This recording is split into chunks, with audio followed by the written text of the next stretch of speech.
네, 안녕하세요. 오늘은 한의학 총각 내용이라기보다는 전에 한번 예고드렸던 대로 지금 516기 편의 강의가 조금 너무 길어져서 뭐랄까 이 가뜩이나 임상적인 내용으로부터 먼 내용을 계속 공부하시느라 뭔가 피로도가 쌓였을 것 같거든요. 그래서 한의학 총각 파트를 예습하는 차원 겸사겸사해서 동의보감을 조금 더 자세히 본다는 느낌으로 동의보감의 신형 파트를 제외한 가장 첫 파트인 정 파트를 자세히 한번 다뤄보는 첫 시간이 될 겁니다. 임상적인 내용들이 나오니까 조금 그래도 재미는 있을 거고 공부를 하시면서 내가 진짜 한의학을 공부하는구나 라는 느낌이 날 거예요. 현재 516기 파트는 아직 그 516기 본편에 진입을 안 했기 때문에 좀 천문학을 공부하는 느낌이 나기 때문에 제가 중간에 요거를 조금 가끔 섞어서 그 임상에 대한 갈망을 조금 충족시켜 드리려고 합니다. 한의학 총강을 정리하는 것보다 동의보감을 정리하는 건 조금 제 입장에서는 조금 더 조심스럽긴 하죠. 더 조금 뭐랄까 같은 내용이라도 한 번, 두 번 더 검토를 하고 이렇게 올리게 돼서 심리적으로 좀 그런 게 있습니다. 그래서 약간 올리는 텀은 516기 파트보다는 516기 파트는 지금 다 완성되어 있으니까 기본 텍스트는 조금 더 걸릴 수 있는데 그래도 중간중간에 머리를 조금 쉬면서 환기시킨다는 차원에서 재밌게 봐주시면 좋겠습니다. 이 동의보감 파트를 좀 집중적으로 잘 공부를 하시면 나중에 한의학 총강 정기신열이나 오장육부 파트 볼 때 엄청나게 많은 도움이 될 거예요. 아시겠죠?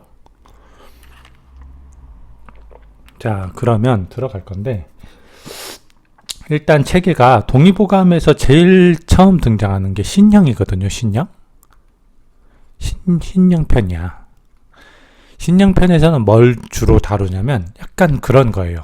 어떻게 하면은 약간 장수할 수 있다, 오래 살 수 있다, 이런 어떤 비법들이 나와 있거든. 약간 도교적인 내용도 섞여 있어요. 그래서 이거는 지금 관점에서 보면 약간 보건 예방법 이런 것들이 주로 어떤 제시된 그런 편이라고 볼 수 있는데 이게 동의보감의 제일 첫 편에 나오거든. 그렇다는 거는 이 동의보감을 편찬한 허준 선생님이 예방이 가장 우선이다, 이런 관점으로 요거를 제일 첫 파트에 넣으신 것 같고, 이 신형 파트가 끝나서 제일 처음 나온 게 바로 이 정입니다. 쭉쭉 이어서 정기 신혈이라는 요 4대 물질이 나옵니다. 4대 생리적 물질에 대해서 다룬 다음에 그 다음에 쭉쭉쭉 뭐 다른 내용들이 나와요.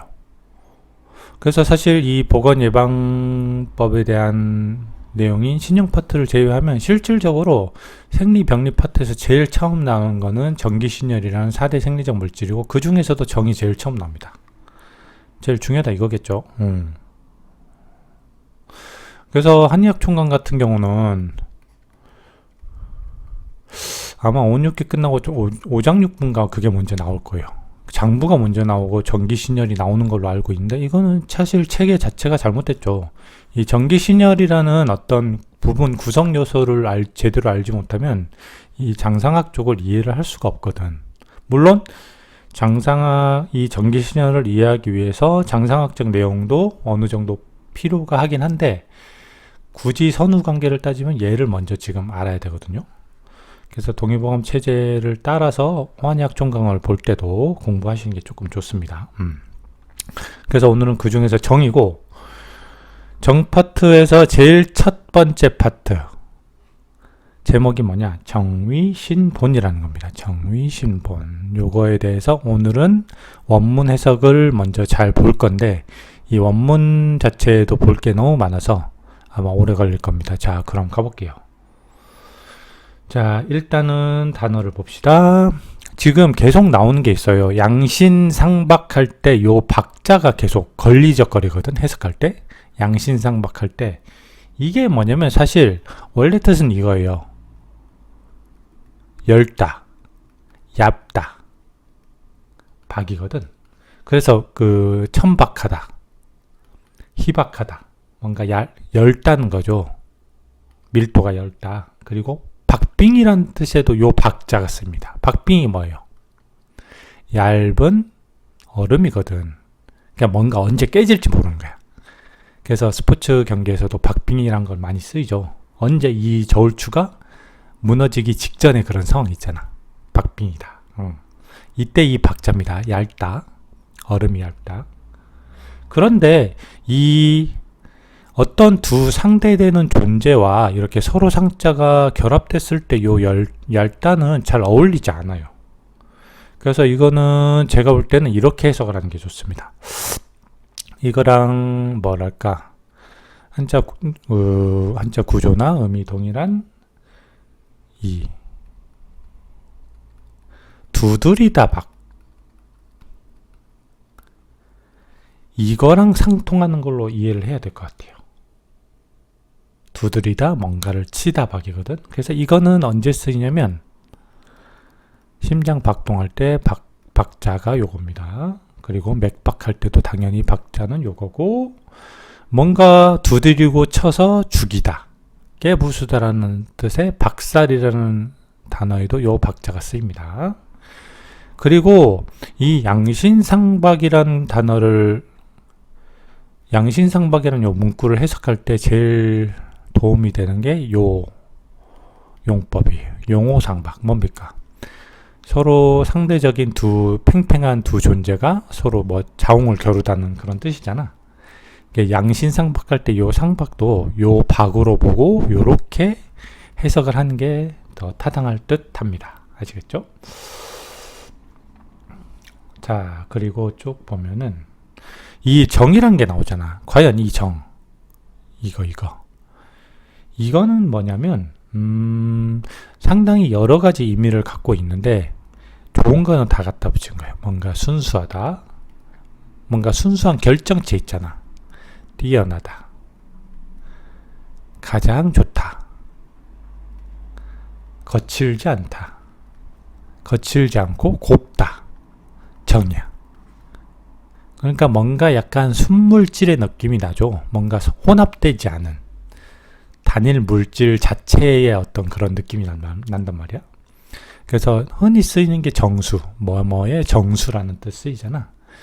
그리고 정밀하다, 정교하다라는 단어에도 요 정자가 쓰이는 겁니다. 그리고 깨끗하고 순수한 어떤 그런 결정체를 뭐라고도 하죠? 정화라고 하잖아. 정화. 뭐 굳이 예를 들자면 일반 물은 여러 어떤 미네랄이나 이온들이 섞여 있잖아요. 근데 순수 H2O로 이루어진 물이 뭡니까? 증류수잖아. 이거는 순수 H2O지. 미네랄 같은 게 완전히 제거된. 그래서 물의 입장에서는 얘가 정이라고 볼 수 있겠죠. 물론 이게 뭐 건강에 꼭 좋다 그런 말은 아니지만 어쨌든 요 정이라는 관점에서 보면은 증류수가 일반 물보다는 더 정수에 가깝겠죠. 어쨌든 정은 약간 이런 뜻입니다. 뭔가 막 필요 없는 성분이 다 제거된 그런 느낌? 단일 물질, 순물질의 느낌. 아시겠죠? 자, 그 다음 여기 또 이거는 단어가 문제가 아니고 오곡이라는 게 나오는데, 오곡이 뭐냐면 그냥 진짜 5가지 곡식만을 의미하는 게 아니고 그냥 곡식 혹은 음식 일체, 모든 곡식을 의미한다고 보시면 될 것 같아요. 이 문장에서는. 자, 참고로 한국에서 오곡이 뭡니까? 한국에서 오곡. 이 오곡의 정의는 나라마다 조금 다르거든요. 한국에서 오곡은 뭐냐면 우리가 제일 흔하게 먹는 거 뭐 쌀밥, 보리밥, 콩밥. 그래서 쌀, 보리, 콩 3개는 들어가. 그 다음에 모양이 비슷한 2가지가 있거든. 조와 기장. 우리나라에서는 요 5가지를 오곡이라고 본답니다. 근데 그 외의 나라에서는 뭐 여기서 몇 가지를 빼서 뭐 수수나 깨, 팥 같은 걸로 대체가 됩니다. 어쨌든 우리나라의 오곡은 쌀보리 콩을 기반으로 조와 기장이 들어간다고 합니다. 그리고 요 기장이라는 거는 마트 가서 기장쌀을 한번 보시면 조랑 거의 비슷하거든요. 근데 이게 예전에 도량령의 무게의 기준으로 쓰였거든. 기장 몇 알 이런 식으로 해서 이게 무게의 기준으로 쓰였단 말이지. 이거는 실제로 측정해보면 이렇게 됩니다. 대략 200알이 1g이 돼. 그럼 한 톨은 대략 0.005g으로 간주하시고 어떤 과거 도량령을 볼 때 그거를 변환하시면 될 것 같습니다. 아시겠죠? 어쨌든 요 기장이라는 거, 오곡 중의 기장이라는 거는 과거의 도량령의 무게의 기준으로도 쓰였다. 자, 그리고 보면은 이거 두 개는 구분해서 알아두셔야 됩니다. 이거 두 개는 구분해서 알아두셔야 되는데, 진액이잖아, 진액. 근데 진과 액이 있어. 진과 액이 있습니다. 진과 액이 있는데, 진 같은 경우는 되게 뭐랄까, 둘 다 액성이긴 한데, 액상의 물질이긴 한데, 좀 상대적으로 진은 끈적한, 고농도의 액상 물질이야. 액체. 진이야. 그래서 이거 대표적인 게 송진입니다. 송진. 소나무의 진액 있잖아. 끈적끈적하거든. 이거는 제가 짤로 하나 보여드릴게요. 그럼 딱 이해가 가실 거예요. 이 진의 느낌이 어떤 건지. 자, 송진이 실제로 이렇게 끈적하게 되기도 한다고 합니다. 거의 꿀같죠, 꿀. 그래서 이런 그 송진의 느낌이 딱 이 진이야, 진. 진을 정의하는 데 딱 적합한 것 같아. 끈적하고 고농도의 물질. 자, 그러면 늘 상대적으로 단어들이 정의되는 요 동양학의 특성상 액은 뭐겠습니까? 액. 뭔가 좀 연한 물질이죠. 연한 액상이죠. 그런 식으로 받아들이시면 될 것 같고, 그 다음에 또 여기 요거 나옵니다. 요거 노풀꽃 밑에 육달월변이 있는 건데, 이거는 뭐냐면 기름고야. 기름고인데, 그래서 연고나 고약 요런 제형을 생각하시면 될 것 같아. 기름이긴 한데 진짜 우리가 뭐 요리에 쓰는 그런 뚝뚝 떨어지는 올리브유 같은 기름이 아니고, 뭔가 좀 단단하게 뭉칠 수 있는 그런 고약처럼 단단하게 뭉칠 수 있는 거 있잖아.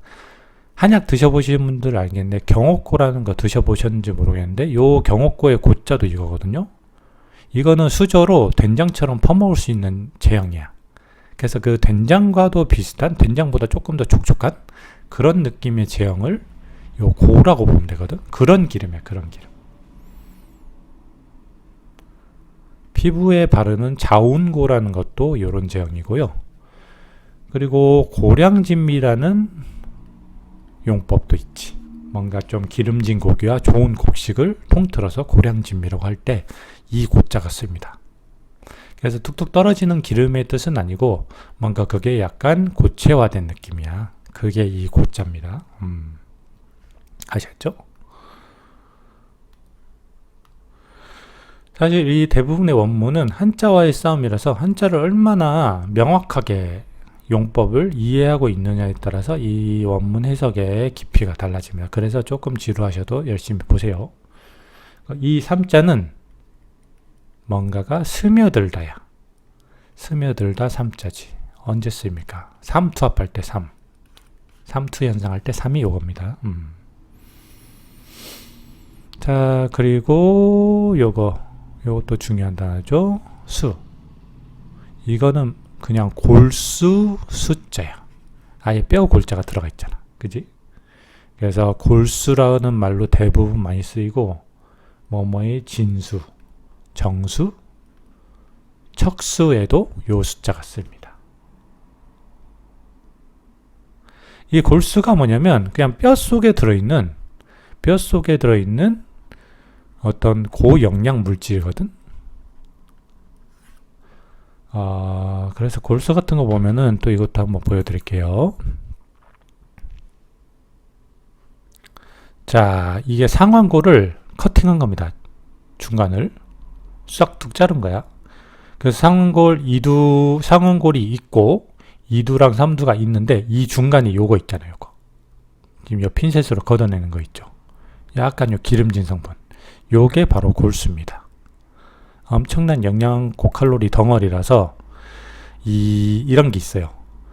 뭐 예를 들어서 예전 유적지 같은 데서 사람의 유골이 발견이 됐는데 뭐 뼈가 막 쪼개져 있어. 뼈를 쪼개거나 쪼개려고 한 흔적이 보여. 사실 이거를 뼈 자체가 쪼개는 게 사실상 쉽지가 않죠. 엄청 단단해가지고. 근데 그거를 어떤 인위적인 노력을 해서 그거를 쪼개려고 했다는 그런 흔적이 보인다는 거는 뭔가 얻으려고 했다는 거지. 대부분 요 골수입니다. 골수. 골수를 얻기 위해서 한 행동이라 추정이 되며, 즉 이거는 뭡니까? 그 인근에 그 당시에 식인의 풍습이 있었다는 식으로 설명을 합니다. 아시겠죠? 자, 그리고 쭉 보면 얘는 연문인데 좀 필요 없는 말, 즉 뒤에 게 약간 반복된 거라서 굳이 필요는 없는데 여기서 단어를 먼저 볼게요. 요 고자가 뭐냐면 허벅지 고입니다.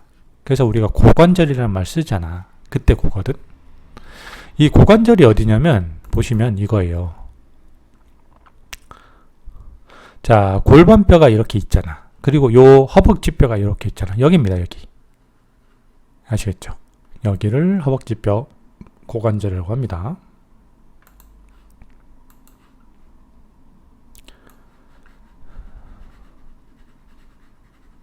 재밌지 않나요? 저는 한자 공부도 이렇게 하면 재미가 있다고 봐. 그냥 단어 하나하나를 외운다기보다는 그 단어 하나에 실제로 비슷비슷한 그 의미의 단어들이 엄청 많잖아. 아까 진과 액 같은 경우도 둘 다 액상물질이거든. 그치? 액상물질인데 미세한 어감에 따라서 달라지는데 그 어감 차이를 용법을 통해서 그거를 깨끗하게 정리하고 가느냐 아니냐에 따라서 나중에 이 한자를 또 공부해야 되냐 아니냐가 결정이 되거든. 그래서 한번 볼 때 이렇게 좀 정리를 깊게 하는 것도 상당히 중요합니다. 그리고 그 다음 또 볼게요. 예. 물 숫자 옆에 더해지다 익이 들어가는 건데 이거는 넘치다. 물이 계속 더해지는 거니까 뭡니까? 넘치는 거겠죠. 넘치다. 일이야. 일. 그래서 대표적인 게 뭐 해일, 쓰나미. 그때 요 일자를 씁니다. 인도네시아 쪽은 너무 좀 살기 무서운 것 같아. 그죠? 그 쓰나미 같은 게 너무 시도 때도 없이 덮치니까 진짜 너무 좀 그래요. 인도적으로도 뭔가 인도네시아 쪽을 위해서 지구적으로 뭔가 해줘야 되지 않나 싶습니다. 너무 재앙이 많이 터지니까 화산도 그렇고. 자, 그러고 요거 이거는 정강이경. 정강이경인데 넓게 보면 그냥 정강이 전체를 의미해요. 근데 이게 무슨 말이냐면 정강이 전체를 의미한다는 게 잘 모르실 수 있는데 허벅지 뼈 같은 경우는 하나로 돼 있거든. 지금 봐봐. 그리고 허벅지 뼈와 이 위쪽 팔 상완골 같은 경우는 뼈가 하나야. 단단한 뼈가 하나야. 근데 공통적으로 요 아랫팔 전완부와 요쪽 하태부 같은 경우는 뼈가 두 개로 구성되어 있어. 이게 공통점입니다. 상지와 하지에. 그죠? 그래서 이거는 제가 볼 때는 추정을 하건데 이 뭐랄까 몸통 체간에 가까운 요 두 가지 뼈는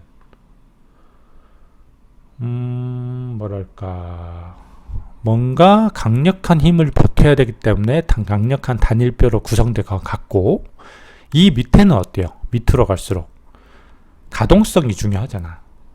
그치? 가동성이 중요한데 뼈 하나로 구성되어 있으면 가동성이 좀 떨어지거든. 그래서 이렇게 두 개씩으로 이루어진 게 아닐까라고 추정을 합니다. 실제로 어떤 디테일한 그 동작을 많이 요 무릎 아래랑 팔꿈치 아래에서는 많이 수행을 하죠. 그래서 이렇게 굳이 두 개의 뼈로 이루어진 게 아닐까라고 추정을 하고, 그래서 이 아까 정강이 경자는 넓게는 요 두 뼈를 모두 다 지칭을 하는 거예요.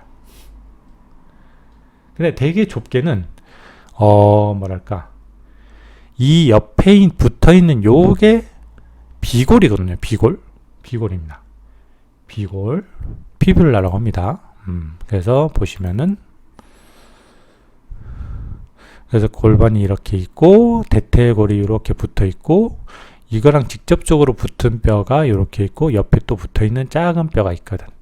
이거를 비골이라고 해.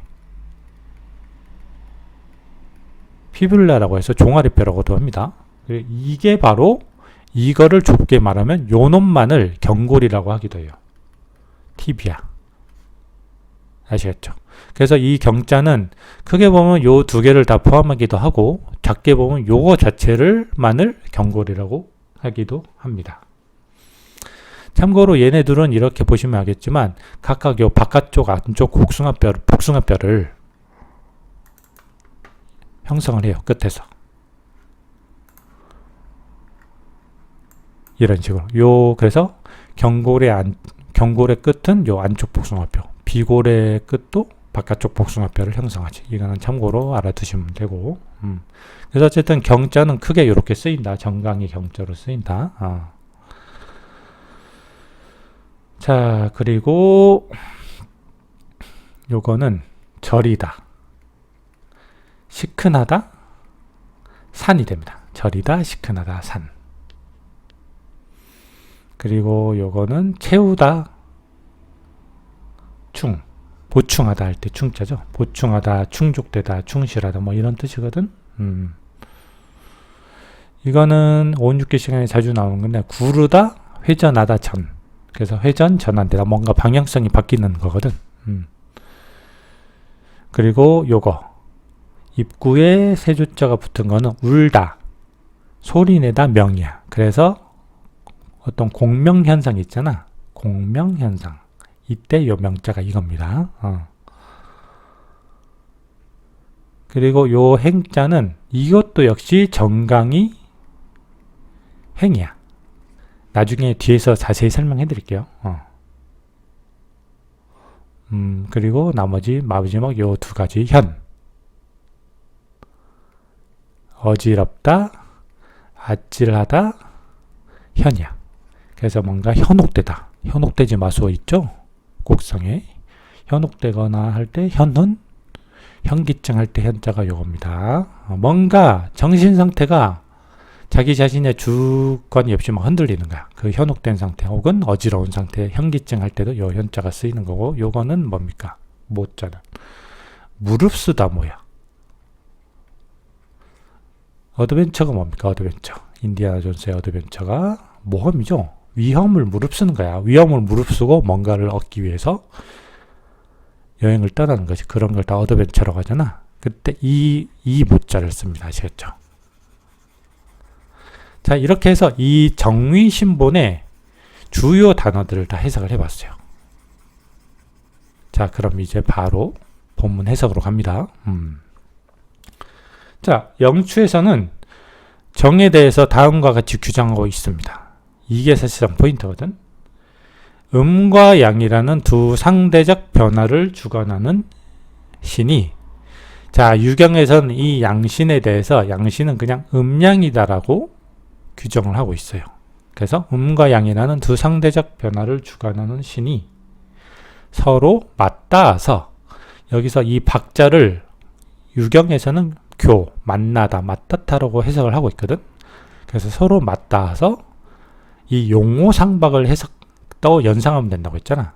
그래서 서로 맞닿아서 치고받으면서 자신의 영향력을 상대에게 행사하다가 라고 요 양신상박을 해석하면 좋습니다.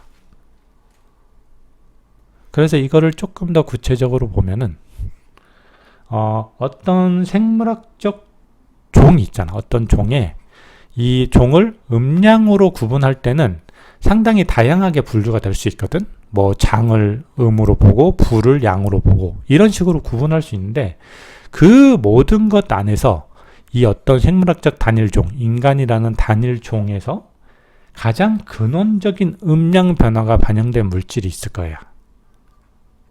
가장 근원적인 음양 변화가 뭡니까? 성별이죠. 남성, 여성으로서의 구분이란 말이야. 즉 이 가장 근원적인 음량 변화가 반영된 물질이 두 개가 결합하여야만이 완벽하게 새로운 생명체를 탄생시킬 수 있거든. 아시겠죠? 그래서 보통 이 신을 중심회귀성을 부여하는 존재라고 해석을 하는데, 사실상 우리 몸의 설계도가 뭡니까? 우리 몸의 어떤 전체적인 유기성을 보장해주는 설계도가 뭐예요? DNA거든. 그래서 이 어떤 신의 개념이 신의 중심회귀성을 부여해준다는 그런 어떤 속성 자체가 너무 막연하다 싶으면은 DNA의 역할이라고 약간 보셔도 이해가 조금 쉬울 것 같아요. 약간 겹치는 측면이 있어. 유전적으로 모든 물질들을, 체내에서 대사되는 모든 물질들을 만들어내고 그것들이 어떻게 운행되는지를 결정함으로써 인체가 어떻게 유기적으로 굴러가는지를 결정해 주잖아요. DNA가. 그런 속성이 신의 어떤 동양의학적 신의 개념하고 상당히 겹칩니다. 그래서 요게 약간 추상적이라고 느껴지는 분들은 이거는 그냥 DNA의 작용이다. 약간 이렇게 해석을 해도 될 것 같아요. 자, 그래서 이렇게 서로 그 두 가지 신이 치고받다가 약간 남녀의 두 신으로부터 독립적인 조화의 중심이 탄생. 개별적인 신이 탄생된다 이거지. 즉, 이거를 진짜로 아까처럼 DNA의 총체, 신이라는 거를 DNA 작용의 총체라고 해석을 해버린다면, 비슷하다고 볼게요. 같다는 아니고 비슷하다고 간주를 하면은, 그러면 새로 어떤 조화의 중심이 탄생된다고 했잖아. 새로 신이 탄생되는 거거든. 자, 그럼 이건 뭡니까?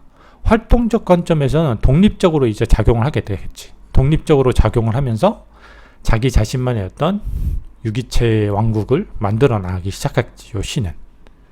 그런데 이거를 구성적으로 볼 땐 뭐다? 둘 다가 아니고 이오놈은 아빠와 엄마로부터, 엄마의 신으로부터 유래를 한 거다. DNA가 반씩 닮아 있다. 뭐 그런 식으로 이해를 하면 요거는 조금 더 그 추상적인 그런 측면에서 벗어날 수 있고 조금 더 구체적으로 체감이 되지 않을까 합니다. 아시겠죠?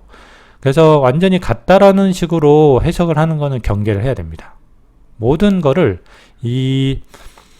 한의학적인 내용을 해석을 할 때 이 서양의학적인 그런 체계가 조금 해부학적으로 되게 좋잖아요. 그거에 끼워 맞춰서 해석을 하려는 시도들도 많이 보이는데, 물론 그렇게 해도 이해의 폭이 넓어지긴 합니다. 그런데 그거를 억지로 완전히 어떤 등가 관계로 이렇게 보고 해석을 하는 거는 되게 위험할 수 있어요. 사실상 완전히 동일한 내용도 있지만 좀 비슷하고 포함되는 경우가 대부분이라고 저는 생각하거든요. 그래서 약간 이해를 하기 쉽게 이거는 약간 이렇게 비슷해, 요 두 개가. 그래서 이런 식으로 이해하면 조금 더 쉬운데, 요거 이상의 의미가 신에 있을 수 있고 신에 없는 게 DNA의 의미에 있을 수 있다. 이런 식으로만 받아들이시면 됩니다. 아시겠죠? 완전히 동일하다고 보는 거는 항상 경계를 하십시오.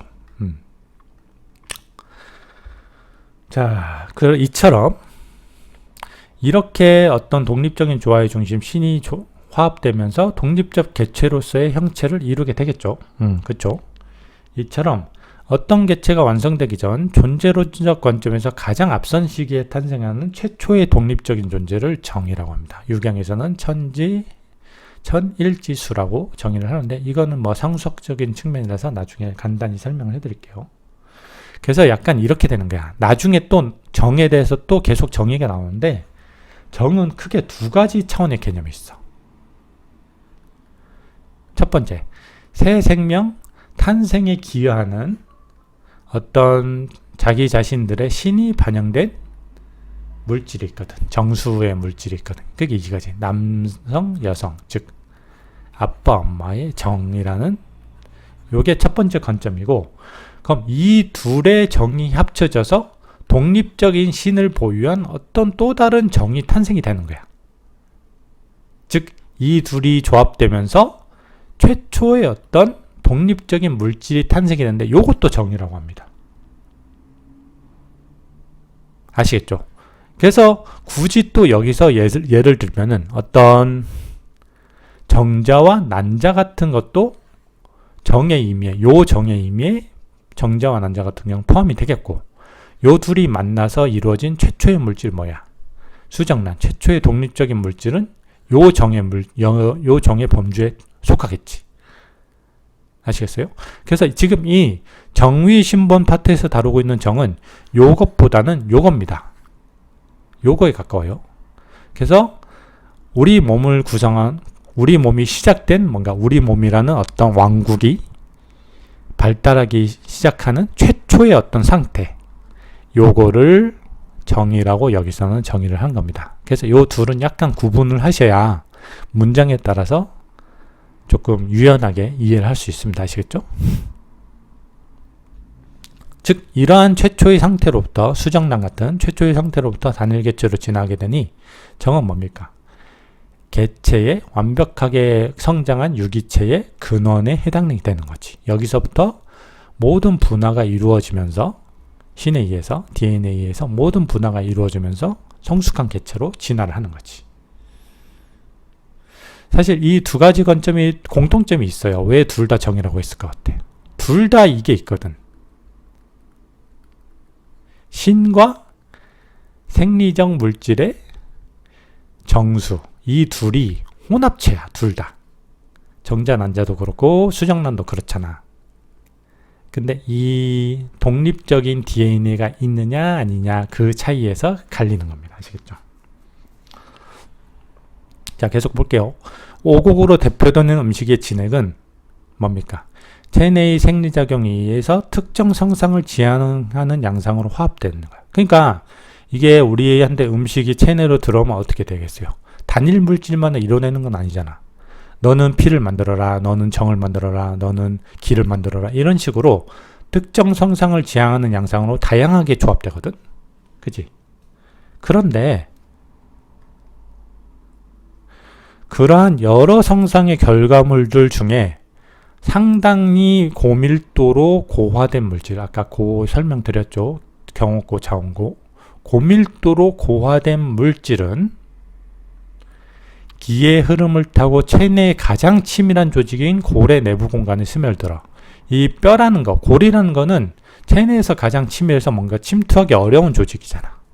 근데 이 중에서 오곡으로 대표되는 음식의 진액이 변환된 물질 중에서 고밀도로 고화된 물질이 기의 흐름을 타고 뼈 내부 공간으로 들어간다 이거지. 그래서 이게 침투가 정말 어려운 골의 내부 공간으로 어떤 물질이 진입하기 위한 두 가지 조건이 있는 거야. 그 물질은 고화된 물질이어야 한다. 즉 세밀하게 화합된 어떤 물질의 정수만이 진입을 할 수 있는 것이며, 두 번째 독자적으로는 불가능하고 기의 도움을 받아야 된다. 그러면 고화된 물질이 아닌 경우도 못 들어가고, 고화된 물질이라도 기의 도움을 못 받으면 골의 내부로 못 들어간다는 식으로 정리를 하셔야 돼요. 아시겠죠? 이렇게 고밀도로 고화된 아주 좋은 물질의 정수만이 골의 내부 공간에 스며들어서 생리활동을 거치며 소모된 뇌와 수의 구성 요소를 직접적으로 보충해주는 역할을 수행합니다. 참고로 성인 인간의 뇌 있잖아. 성인 인간의 뇌는 1.2에서 1.4kg 정도라고 보면 됩니다. 그러면 체중의 2% 전후거든. 근데 얘네가 소비량이 어마어마해. 체내 전체 산소 소비량의 20% 정도, 20% 정도를 얘네가 먹어치워, 뇌에서. 그리고 포도당 이용률의 약간 25% 정도를 소모합니다. 심지어 가만히 앉아 있잖아? 그럴 때는 60%까지 공복 상태에서 60%까지 소모를 한대. 그래서 공부할 때 막 당 떨어진다는 식으로 표현하면서 단 거를 많이 먹는 게, 머리를 많이 쓰면 이 포도당을 어마어마하게 쓰게 돼요. 산소도 많이 쓰게 되고. 그래서 공부할 때는 포인트가 이겁니다. 적절한 당분의 섭취와 함께, 살이 안 찔 정도의 당분의 주기적인 섭취와 함께 요거 자주 나가서 운동 좀 해줘야 돼. 산소를 잘 공급해줘야 돼. 신선한 공기를. 그래야 머리가 팽팽 잘 돌아갑니다. 아시겠죠? 저도 공부할 때 초콜릿 같은 거 엄청 먹습니다. 공부 핑계인지 모르겠는데 막 초콜릿이 땡기더라고. 초콜릿 엄청 먹는데 다 이런 이유가 있습니다.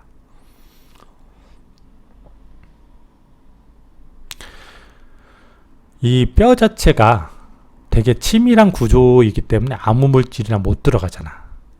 근데 뇌 자체도 마찬가지거든. 근데 뇌가 뭐가 치밀해요? 뇌로 혈관이 다 들어가잖아요. 한데 뇌에 진입하는 혈관의 특징이 있습니다. 혈관 자체 벽이 되게 치밀해서 그냥 보통 혈관은 물질이 왔다 갔다 막 할 수 있거든. 근데 이 벽 자체가 엄청나게 치밀해서 되게 미세한 물질들만 들락날락 할 수가 있게 된단 말이야. 이거를 BBB 나중에 할 건데 혈액-뇌 장벽이라고 해서 이 뇌에 진입되는 혈관의 되게 특징적인 해부학적 구조입니다. 그럼 이것도 뭐예요? 결국 뼈도 구조 자체가 치밀하기 때문에 아무 물질이나 진입을 못하는 거랑 비슷하게 뇌도 마찬가지야. 이 뇌로 진입하는 뇌로 영양물질을 공급하는 혈관 자체도 되게 치밀하기 때문에 일로 가긴 가는데 뇌로 직접적으로 아무 물질이나 못 들어가고 뭔가 되게 고유의 정수의 물질들만이 왕래를 할 수 있게 이 해부학적 구조 BBB가 형성이 되어 있는 겁니다. 아시겠죠? 나중에 BBB라는 거는 한번 유튜브 같은 데서 찾아보세요. 자, 이렇기 때문에 체내 음양의 조화가 상실되면 이라고 나오는데 이 음양의 조화가 상실되면이라는 약간 요런 표현은 너무 좀 제가 볼 때는 무책임한 것 같아. 너무 뭐랄까 광범위한 표현이거든. 그래서 이런 거는 이렇게 해석을 하세요. 생리적으로 음양의 조화는 어떤 거냐면 어떤 예를 들어서 두 가지 생리적 물질이 있어. 예를 들어서 뒤에 나올 건데 기와 정이라는 게 있다고 치자. 이게 서로의 영향을 받아서 해당 물질화 되는 거야. 예를 들어서 기 같은 경우는 막 날아다니려고 하거든. 너무 가볍기 때문에. 근데 정하고 이렇게 상호 연계를 주고받으면서 정의 속성을 약간 닮아서 기가 약간 몸 안에 붙어 있으려고 해. 역으로 정은 기와 달리 약간 고농도의 물질이기 때문에 이동성이 낮겠죠. 근데 얘네 둘이 상호 조화를 하면은 기의 어떤 운동성이 얘한테 영향을 미치면서 정도 운동성을 확보를 하게 돼. 이렇게 서로가 서로에게 어느 정도 생리적으로 좋은 영향을 미쳐서 서로가 서로를 닮아가는 거를 음양의 조화라고 보면 될 것 같아요. 생리적 물질적 관점에서. 그러면 음양의 조화가 상실됐다는 거는 얘네 둘의 연계성이 끊어진 거야. 그럼 뭡니까? 기는 기대로 움직이고 정은 정대로 그냥 자기 고유의 성향을 발휘하면서 정은 그냥 정쪽으로 가고 기는 그냥 동쪽으로만 가는 거야. 그래서 체내 음양의 조화가 상실되었다는 이 너무나도 광범위한 표현은 약간 이런 식으로 어떤 상대적인 두 생리적 물질이 있는데 이 둘 간의 연계성이 뭔가 깨져서 서로가 서로의 영향을 받지 않고 자기 독자적으로만 원래 자기 자신의 본성대로만 행동한다는 식으로 이해를 하면 요 음양의 조화가 상실됐다는 걸 이해하기 쉬울 겁니다. 아시겠죠? 그래서 체내 음양의 조화가 상실되면 특정 변화를 지향하러 긴밀하게 얽혀있던 기와 정 간의 연계도가 감소되면 어떻게 되겠어요? 기의 동적 성향 때문에 정이 이 고화된 물질이 뼈 내부 공간으로 스며들 수 있는 거야. 근데 이 기의 운동성과의 연계도가 감소되면 정이 고래 내부 공간으로 스며들 수 없겠죠. 그래서 정이 뼈의 내부 공간에 머물거나 해당 공간으로 스며들지 못하고 넘쳐 흘러 자연스럽게 음적 영역으로 흘러내려가 버리니. 자, 음적 영역이니까 고농도의 고밀도의 물질인 요 고화된 물질인 정은 어떻게 됩니까? 기의 간섭이 없을 경우 그냥 본인의 침투가 유사한 음적 영역으로 계속 하행할 수밖에 없어. 그냥 중력에 들어서 쭉쭉쭉 내려가는 거야. 고래 내부도 음적 영역이 아닌가요? 할 수 있는데 고래 내부는 음적 영역이긴 하거든. 근데 상대적으로 침투가 어마어마하게 힘들어. 그래서 골은 음적 영역이긴 한데 침투가 힘든 음적 영역이고 침투가 쉬운 음적 영역으로 이 정은 흘러가 버리겠지. 고래 내부가 아닌 체간의 하부로. 아시겠죠? 그래서 골과 요 체간 하부가 둘 다 음적 영역이긴 한데 고래 내부는 뭐예요? 기에 어떤 도움이 필요한 어떤 기에 도움이 있어야만 침투가 가능한 그런 조직이기 때문에 기와의 연계도가 깨어져 버리면 골 내부로는 못 가고 그냥 체간 하부 같은 자연스럽게 흘러내려갈 수 있는 곳으로만 이 정이 가버린다. 요거를 그렇게 해석하시면 될 것 같아요. 아시겠죠? 그래서 이게 그거야. 기는 정적 영향을 정과의 연계도가 깨지면서 정적 영향을 상실해서 정적 영향을 상실해서 통섭되지 못하고 정은 뼈 안으로 깊이 침투하지 못하게 된다는 거지. 자, 이렇게 되면 뭡니까? 이렇게 이러한 정의 배열이 과도하게 되면 당연히 뇌와 수를 보충되지 못해서 허해지게 되고, 그렇게 되면 뭡니까? 뼈 안에 아까 말했던 요거 있잖아.